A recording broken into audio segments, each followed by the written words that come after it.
তুমি অধম, তাই বলি আমি উত্তম হইব না কেন? কিংবা পথিক, তুমি কি পথ হারাইয়াছ? দুটি লাইনই অবিস্মরণীয় উক্তি, যা বাংলা ভাষায় সুভাষিত উক্তিরূপে বহুল ব্যবহৃত ও চর্চিত হয়। প্রথম লাইনটি শোনেনি এমন বাঙালি খুঁজে পাওয়া বোধহয় মুশকিল। আর দ্বিতীয় লাইনটি হচ্ছে বাংলা সাহিত্যের সর্বপ্রথম ও শ্রেষ্ঠ রোমান্টিক ডায়ালগের স্বীকৃতি পাওয়া একটি লাইন। দুটো লাইনই নেওয়া হয়েছে কপালকুণ্ডলা উপন্যাস থেকে। কপালকুণ্ডলা হচ্ছে এমন একটি উপন্যাস যা গতানুগতিক উপন্যাসসমূহের বৈশিষ্ট্য ধারণ করে না। এটি সম্পূর্ণ ইউনিক এবং নিজস্ব বৈশিষ্ট্য সত্তা নিয়ে প্রকাশিত একটি উপন্যাস। এই উপন্যাসের গতি প্রকৃতি নিজস্ব ধারায় বর্ণনা করা হয়েছে। উপন্যাসটির ভাবমূর্তি এমন যে এর কোনো অর্থ নাই, পারপাস নাই, তারপরেও সুন্দর। মনে হয় যেন ইউনিক প্রেমে বাধাই করা একটি কাব্যিক উপন্যাস। কপালকুণ্ডলা উপন্যাসটিকে বাংলা সাহিত্যের সর্বপ্রথম সার্থক উপন্যাস হিসেবে স্বীকৃতি দেওয়া হয় এবং এটি 1866 সালে প্রথম প্রকাশিত হয়।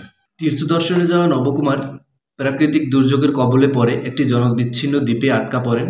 সেখানে নবকুমারের সাথে এক কাপালিকের দেখা হয়। কাপালিক নবকুমারকে আশ্রয় দেন এবং পরবর্তীতে ওই কাপালিক তার মন্ত্র সাধনার সিদ্ধি হিসেবে নবকুমারকে বলিদান করতে প্রস্তুত হয় বা বলি দেওয়ার পরিকল্পনা করে। তো সেখানে কাপালিকের পালিত কন্যা কপালকুণ্ডলা থাকে।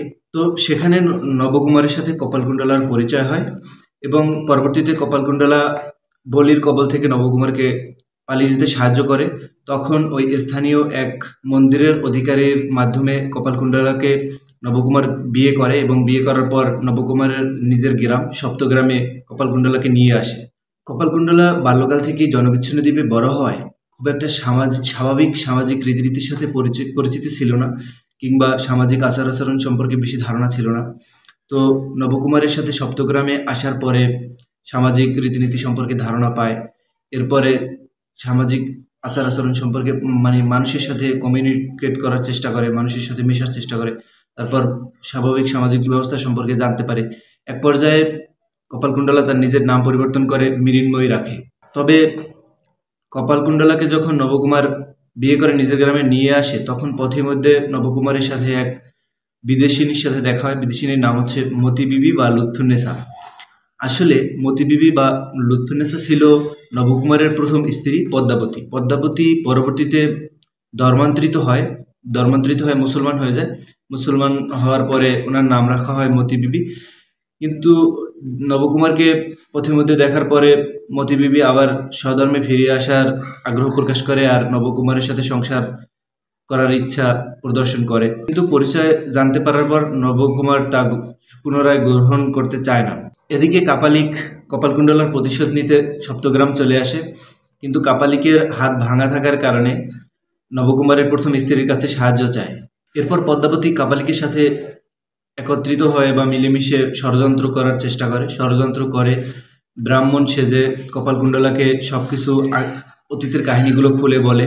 তারপরে এই বলা অবস্থায় নবকুমার দেখে ফেলে এবং মৃন্ময়ীকে নবকুমার ভুল বুঝতে শুরু করে।